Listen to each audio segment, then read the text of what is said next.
ভারতের বিরুদ্ধে ২২ বছর পর ঐতিহাসিক জয়ের আনন্দ সঙ্গে নিয়ে জাতীয় দলের ফুটবলার সমিত সোম প্রথমবারের মতো পৈতৃক ভিটায় এলেন জাতীয় দলের খেলোয়াড় হওয়ার পর।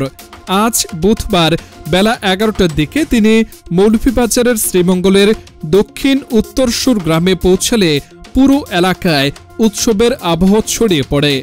কানাডায় জন্ম নেওয়া বাংলাদেশি বংশোদ্ভূত এই ফুটবলার গাড়ি থেকে নামতেই মঙ্গল প্রদীপ জ্বালিয়ে তাকে বরণ করে নেন চাচা চাচি সহ পরিবারের সদস্যরা।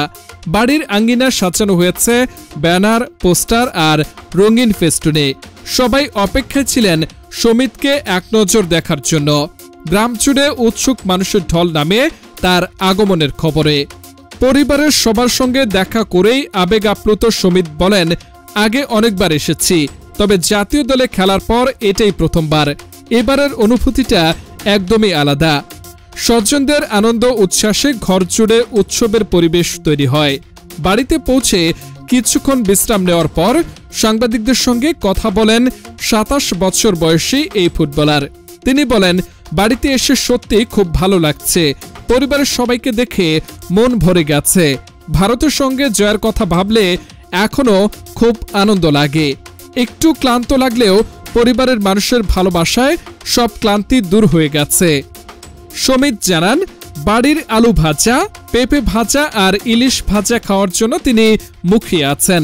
ছোটবেলার স্মৃতি রোমন্থন করে বলেন, এখানে এসে মনে পড়ছে ছোটবেলায় ক্রিকেট সহ আরো অনেক খেলা খেলতাম। গতকাল দিনটা ছিল বিশেষ।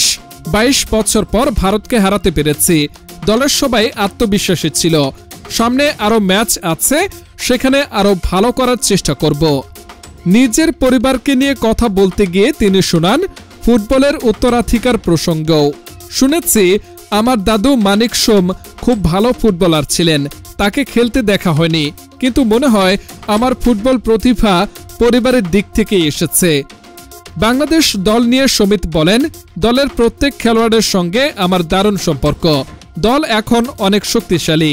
দলে অনেক তরুণ আছে যারা ভবিষ্যতে জাতীয় দলের বড় ভরসা হবে। বাংলাদেশের ফুটবল আরও উপরে উঠবে আমি বিশ্বাস করি। বাফুফেও আমাদের চমৎকারভাবে সহযোগিতা করছে। ভারত জয়ের আনন্দ আর পরিবারের ভালোবাসায় মুখর ছিলেন সমিত সোমের দিনটি। ছুটি শেষে আবার মাঠে ফেরার আগে পৈতৃক ভিটায় কাটানো এই সময় তার জন্য স্মরণীয় হয়ে থাকলো।